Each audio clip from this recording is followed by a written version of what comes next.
Clara, thank you. Um, so my plan is to talk for about 45 minutes, which will leave us at least half an hour for discussion together. As Clara mentioned, the book is co-authored with Asma El-Ghanani, Rui Estevez, Chris Michener from the IMF, from the Graduate Institute in Geneva, from Santa Clara University. The book is, again, newly topical this week. USA Today reminds us that national debt has hit $30 trillion as economists warn of impact for Americans. Not sure exactly what impact for Americans means. Perhaps we will find out. The relatively sober New York Times similarly noted that national debt topped $30 trillion, according to the CBO, last week. And it underscores the fragile nature of the country's long-term economic health as it grapples with soaring prices and the prospect of higher interest rates. We got through the entire book without talking about this, but the New York Times, of course, talked about it day before yesterday, and I'm sure there will be questions about modern monetary theory, which is not covered in the book, but it's certainly valid to ask about it in this context. So there is an awful lot in the book. There are 14 chapters. We cover 2 millennia of public debt, sovereign debt history. So I'm only going to touch on a few points and highlights in the course of the presentation. I think worries about public debt have been part of public discourse in the United States since at least the 1980s. I think the Committee for a Responsible Federal Budget, this committee warning of debt-related excesses and threats that Peter Peterson set up in dates from 1981. I think this public debt clock, you can tell me whether it's still visible on the side of a building in Times Square, dates from 1989. So that's an indication of when public debts began to visibly rise relative to GDP in the lifetimes of the faculty here, if not necessarily the lifetimes of the students. So this issue has been around for a while, and it has acquired new salience with the global financial crisis and COVID-19, when normal caution about deficit spending and debt accumulation went out the window, at least for a time, when governments ran unprecedented deficits, accumulated unprecedented debts, at least unprecedented in peacetime. And I remind you some of those figures here. And I remind you of the fact that all this deficit spending and debt accumulation is not a phenomenon specific to distinctive of the United States, but rather we see something similar across the advanced country world. Indeed, we see something similar, albeit more moderate, in emerging markets and developing countries. So here I have snapped a picture from the IMF's fiscal monitor with 3 panels, and beware that the vertical axis is different across the 3 panels. So debt to GDP ratios have gone up for advanced countries, emerging markets, and low-income developing countries, but not starting from the same base and not rising to the same extent. Another thing that is visible here, will be familiar to the audience, deserves coming back to, is that while debt to GDP ratios have gone up, interest expense as a share of GDP has not uniformly gone up because of the secular decline in interest rates, although that last phenomenon has been more visible in advanced countries than low-income developing countries for obvious reasons. So the immediate questions for us are, will this more relaxed attitude toward and these more relaxed practices regarding debt accumulation, are they justified, and will they persist given the economic environment, changed economic environment we may now be in? So on the first question, justified, clearly yes. Extraordinary circumstances justify extraordinary action. And what is a global pandemic if not extraordinary circumstances? So a government that doesn't respond to this kind of emergency by mobilizing all available resources, including resources that can only be mobilized by issuing debt, will not long retain its political legitimacy. A government that doesn't borrow in order to provide essential services during a deadly pandemic would be accused of dereliction, just like parents who don't borrow in order to obtain life-saving surgery for a child. So I would be critical of some of the specific policy measures taken in response to the pandemic. I have my own criticisms of the March 2021 Biden stimulus, but more broadly, I think the actions taken by our governments were justified. Indeed, states and rulers have long borrowed to meet emergencies, to meet pandemics, to fight defensive wars, to deal with financial crises and Great Depressions. In particular, rulers have borrowed to defend the realm against hostile invaders and survive, to remain on the throne. Borrowing to mount a sturdy national defense strengthened the state in the material sense of repelling invaders, but also contributed to the legitimacy of the state by providing a sturdy national defense and protecting residents against hostile invaders. Implication of that is that public debt history is European history, first and foremost. So there is something we out here like to call the California School of Global History that tries to, that observes until 200 years ago, the leading economies in the world were not Western, that we should think about global history rather than Eurocentric history. But when we do public debt history, we are consciously Eurocentric. Public debt is issued first in Europe because war has been especially prevalent in Europe, reflecting Europe's distinctive physical geography, which translates into a distinctive political geography.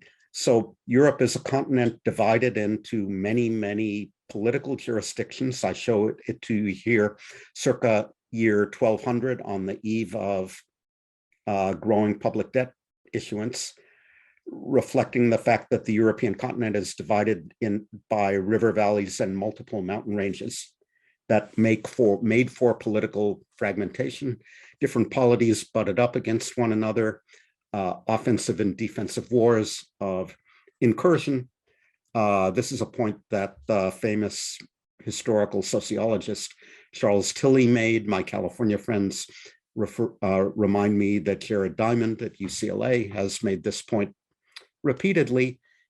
This map of Europe looks very different from this map of China. So China, east of the Himalayas, to put it simplistically, is a Great Plain, a physical geography conducive to political unification. So the Qin dynasty established a unitary state already more than 2 millennia ago, with a uniform language, currency, tax system, and the capacity to build a great wall to keep out invaders from the north. So China lacked the same need to borrow to finance wars and didn't issue public debt in significant amounts really until the 19th century. And here's a photo of that physical geography.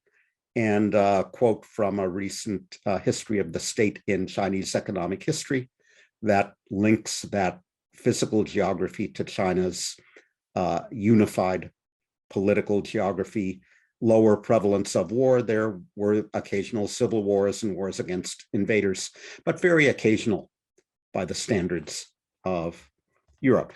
Again, Europe was different. Public debt history starts out being European history. But those European sovereigns had were constrained in their borrowing because they were subject to commitment problems. There was no higher power that could commit them to repay what they borrowed, as Louis XIV famously reminded his subjects and colleagues. The state is moi. That unlimited power vested in the sovereign, ironically, limited the sovereign's ability to borrow because there was nothing to prevent him from reneging on his obligations. And it followed that sovereigns could borrow only for relatively short terms from Italian banking houses, from their own subjects at relatively high interest rates, until political reforms occurred, which put in place checks and balances, at least to an extent, on the arbitrary action of the sovereign. So Paul Schmelzing, who's done important work recently on real interest rates in Europe and its overseas offshoots, shows you here what happened to long-term real interest rates, borrowing costs in real terms for sovereigns. Here's the case of Holland between 1600 and 1750, when the Dutch put in place their Estates General, an assembly, a Republican assembly of landholders and other creditors on the sovereign. And you can see how dramatically borrowing costs came down from 8% in real terms to 2% in real terms over a century and a half with these political reforms, which you really saw first in compact Italian city-states like Florence, Genoa, and Venice, where you could get the creditors together in one room, literally, and then in regional republics like the Netherlands and England, which saw the same process over many years, culminating in the Glorious Revolution at the end of the 17th century. And part of that process is that sovereign debt, we call public debt of the national government sovereign debt, comes to be recognized as an obligation of the state rather than the individual occupying the throne, increasing the likelihood that it will be respected and serviced and repaid still after the lifetime of the individual occupying the throne. So there are political preconditions for the rise of sovereign or public debt. There are economic preconditions for the rise of public or sovereign debt. There's been a lot of discussion recently about how the sustainability of public debt hinges on R minus G. The difference between the real interest rate on the debt, R, and the real growth rate of the economy, G, the growth rate of the denominator of the debt to GDP ratio. And here Paul Schmelzing reminds us that not only did real borrowing costs come down in the 19th century, but the real growth rate of economies went up because of the transition to modern economic growth and the Industrial Revolution and all those other good things. So there is a sense in which modern public finance, modern levels of public debt are corollaries of modern economic growth. So there were economic preconditions as well as political preconditions. The other economic precondition was that there had to be a population of investors, individual investors, with savings to invest in the debt securities of the sovereign. So we see markets in public debt, successful placement of public debt in private hands begin to develop, to expand in the same places where commercial activity was expanding and where individuals accumulated the savings that could be invested in public debt. So commercial powers like Venice, Genoa, then the Netherlands, then Great Britain. I show you on the right the case of the Champagne fairs, where municipalities were able to issue and place with individual investors their own debt securities. There's an association between commercial development and the development of markets in public debt. There were, of course, financial preconditions for the development of these markets. One had to create secondary markets on which debt securities could be bought and sold so that investors could raise liquidity when they needed it. They could diversify their holdings and limit their risks. And there had to be an entity, generally a central bank. Here's the case of the original Bank of England's original building, to backstop this market and provide liquidity to it when liquidity was in short supply, with spillovers to private markets. So one of the themes of the book is that there can be synergies or complementarities between the development of markets in public debt and markets in private debt. And they work in both directions. So one of the things that resulted from the growth of these markets in public or sovereign debt was that public debt securities, which were relatively safe and relatively liquid for the combination of economic, political, and financial reasons that I described a moment ago, could be used as collateral by private investors who wanted to engage in other financial transactions or other borrowing. So they could offer their holdings of the sovereign's public debt as collateral for their private borrowing. So again, scholars of the Great Divergence, members of the California School, ask, why was Europe first to undergo this transition to modern sustained economic growth in the 19th century? Part of the answer, certainly not the answer, but for a financial historian like me, it's tempting to say part of the answer is that lies in Europe's precocious financial development, and the explanation in part for Europe's early financial development was early development of the market in public debt for the reasons I've summarized. So public debt was issued initially to finance wars, to meet the emergency of mounting a military campaign. And you can see here in the case of the United States how our public debt history, debt to GDP on the vertical axis, that history was punctuated by the War of 1812, the Civil War, World War I, World War II. But over time, the uses to which public debt has been put have evolved. In the 19th century, governments increasingly borrow for developmental purposes, to invest in roads, railways, ports, urban lighting, sewers. Can you say build back better, if you will, the kind of infrastructure investments associated with modern economic growth. And we tell lots of colorful stories in the book about cases where that worked out well and cases where it worked out badly, and try to understand why. And then in the 20th century, governments borrowed increasingly to finance spending on social programs and transfer payments. You see US public debt to GDP spiking during the Great Depression on the right. So I would argue, we argue in the book, that investing for productive public infrastructure, physical infrastructure, and social infrastructure makes sense. Hello, Senator Manchin, if you wake up call for Senator Manchin, if you will.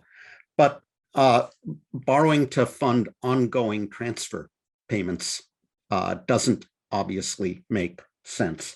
So there's a late 20th and early 21st century story about deficit and debt bias in polarized political democracies. in the book. The question is if it makes sense to borrow when an economy experiences a recession or a financial crisis on standard tax smoothing arguments. Why don't we see governments paying off that debt during good economic times in expansions? And we think what is different about the 20th century is democracy. Democracy is messy. Winston Churchill reminds us it's the worst possible political system, except for all the others, but it can make agreement on the kind of political and economic compromises necessary for debt consolidation difficult. And that's especially in the case in polarized polities characterized by electoral uncertainty. When the parties, the interest groups are poles apart, it's hard for them to agree on the compromises needed to run budget surpluses and consolidate the debt for sustained periods of time. So we talk a bit in the book about how it is that our political systems have become more polarized in recent decades. We make the observation there's a deeper discussion about what the drivers of that polarization are that we don't really address. That's a subject for another book, but we can talk about it in a few minutes. Again, I would argue that the public health emergency that broke out in 2020 was a crisis equivalent to war, and it was appropriate to mount a warlike fiscal response. I would argue that there were already ongoing changes that were conducive to mounting that warlike fiscal response. So we as a profession were more conscious of the dangers of premature austerity as a result of the mistakes made after the global financial crisis. Scholars had, like Professor Piketty, had warned us about a mounting inequality problem, which created pressure for governments to respond more comprehensively. There was a recognition, or so we believed prior to this year, at least, of the need for government to provide public goods that markets don't adequately supply. There are these long swings in American history from the New Deal order of the 1930s to the neoliberal order in the 1980s. Maybe we're swinging back to a New Deal order. When I started talking about the book last year, I suggested that here in 2022, it kind of looks less obvious. To editorialize, I would say less hopeful. So maybe political circumstances have changed, making for larger deficits and higher debt to GDP ratios in the long run.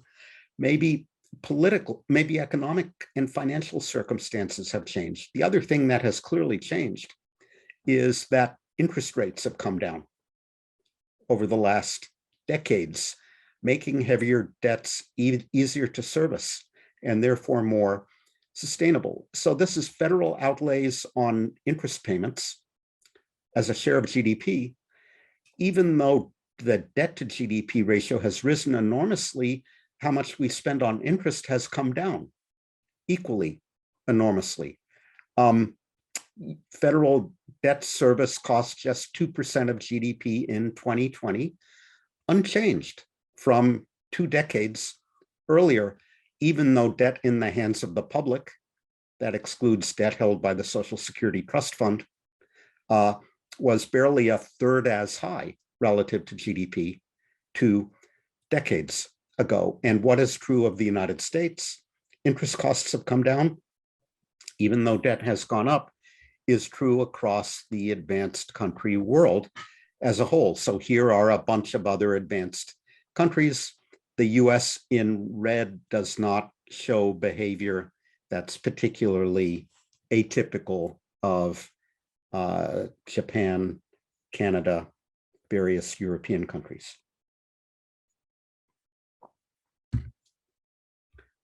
However, What comes down can go up, and there are plenty of voices warning us that interest rates may be turning around now. I'm sure everybody has a view on that. All I would say is one's view ought to be informed by why you think interest rates have been trending down over recent decades. Do you think they've been trending down because of high savings in China? And do you think that's going to change going forward? Do you think they've been trending down because manufacturing investment has been weak? Digital platforms don't have to invest as much as steel mills traditionally did. And do you think, like The Economist magazine wrote a couple of weeks ago, that capital formation is now going to start trending up because of the need for green investments and because of reshoring and because of other things? I'm inclined to myself to think that interest rates are going to trend up modestly, increasing the pressure on government budgets, and that we need to prepare for the next emergency, that there's going to be another one, a different novel coronavirus or a financial crisis or a climate change related disaster. And we have to be sure we have adequate fiscal capacity to meet that going forward. So that's why I think now is the time to start thinking about debt consolidation and how to do it. So that's the last set of points that I'm going to make. I think we can learn from history about how to do debt consolidation and what is different about this time when the ways debt consolidation was achieved in the past may not be available to us. So this is the Economist standard debt dynamics equation, where the change in the debt to GDP ratio over time on the left depends on the flow of primary budget surpluses relative to GDP over time. Primary meaning not including interest payments on the debt, which are accounted for separately. And the second term on the right is the interest rate growth rate differential of the economy multiplied by the inherited debt ratio. Higher interest rate means that you're adding more to the debt, other things equal by having to make interest payments. Higher growth rate of the economy means you're growing the denominator of the debt to GDP ratio faster. And then there are other things like special off-budget operations and debt restructurings and so forth that can also change the debt ratio independently of the other items on the right-hand side of the equation. They reconcile the flow of interest payments and primary surpluses with the change in the stock of debt. And that's why those other things are referred to as the stock flow adjustment, SFA. So we can put this equation to work on historical data. We can, as I will do in a moment, I want to put it to work on this case because it's so remarkable. This is the British debt to GDP ratio after the French and Napoleonic Wars, twice as high as in the US and the Euro area today, reduced to almost nothing over a period of 90 years by running primary budget surpluses year after year after year for 9 full decades, with the sole exception of the Boer War at the turn of the 20th century. Do you think we can do this now? They did it because initially only 2% of the adult population in Britain could vote and sit in parliament. Men who were landowners. And even after the two 19th century reform acts, the extent of the franchise was limited. And they were looking forward to another war, possibly with the French, possibly with the Germans. They wanted to restore their capacity to borrow. Look at this case. This is the US after our Civil War. So the initial debt to GDP ratio was lower, but we extinguished our federal government debt in the half century after the Civil War.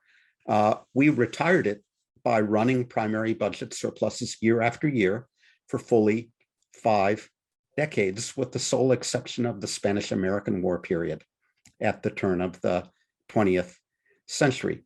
So there was strong creditor influence over politics. I spent my weekend reading a biography of Leland Stanford, the guy who founded that other university down the road from me. He became governor of California. He became a US senator. He was one of the richest men in the United States, indicative of that creditor influence, and influence the populists revolted against unsuccessfully in the final decades of the 20th century.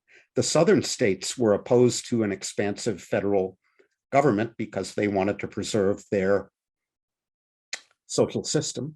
There were a variety of factors conducive to running primary budget surpluses and preserving the value of the debt for fully 5 decades. Do you think we can do this in the United States in the 21st century? And finally, a French case, which is similar, coming out of the Franco-Prussian War in 1870, 1871, worried about having to fight the Germans again in the not too distant future, and retiring much of that debt over the subsequent 2 decades.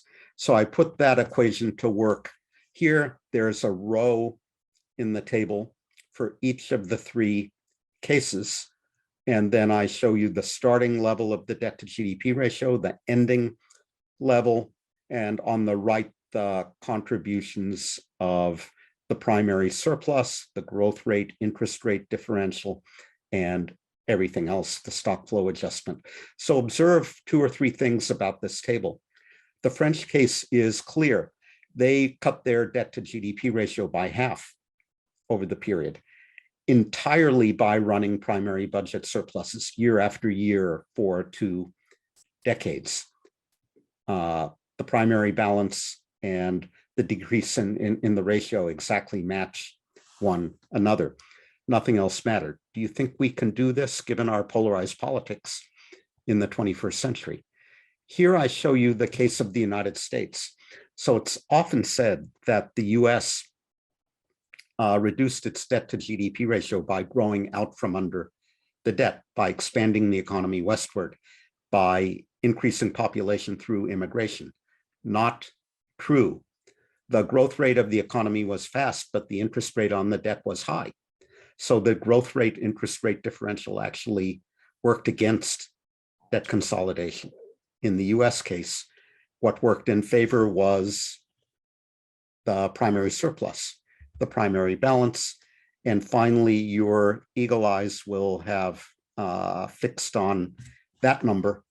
That number for Britain is Chancellor of the Exchequer Goshen's debt conversion operation in 1888, where he bought back debt that was trading above par at par and saved the government a lot of money.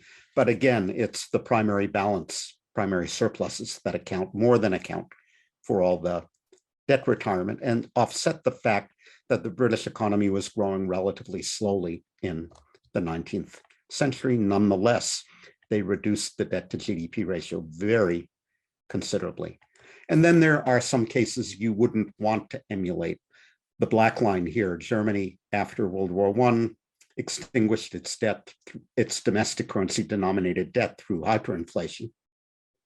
Not an example one would want to emulate. Britain wasn't able to reduce its debt at all because of political polarization and political instability in the 1920s. And this finally is my Carmen Reinhart slide. So Carmen has done important work on the post-World War II period. She talks about the role of financial repression, the fact that we kept interest rates low through a variety of regulations, and that enabled us in the advanced country world to achieve considerable debt consolidation. So that's true. You can see here, fast growth relative and low interest rates contributed importantly to debt consolidation, but so too did the fact that we collectively were able to run primary budget surpluses in a period when we were expanding the welfare state. Do you think this is something we can do under the polarized political circumstances of the 21st century? I have my doubts. So my another colleague, Ugo Panizza, and I did a paper a few years back that asked how many countries have been able to run large primary surpluses year after year in order to bring their debt ratios down.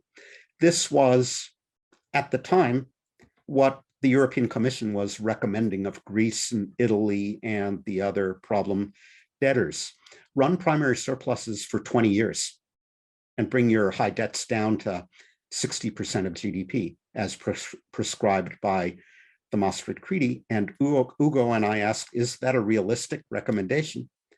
And we answered no, that we were able to find only 3 countries that had been able to run primary surpluses as large as 5% of GDP for as long as 10 consecutive years in the post-World War II data.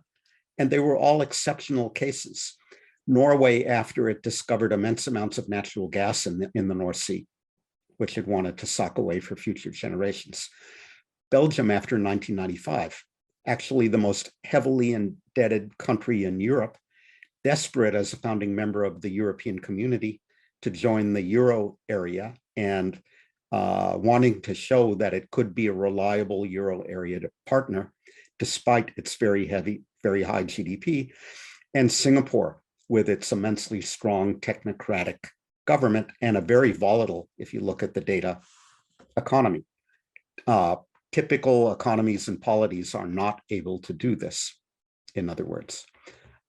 What about inflating away the debt? So there are economists like my friend Charles Goodhart who say 5 to 10% inflation is going to contribute importantly to bringing down our debt to GDP ratios.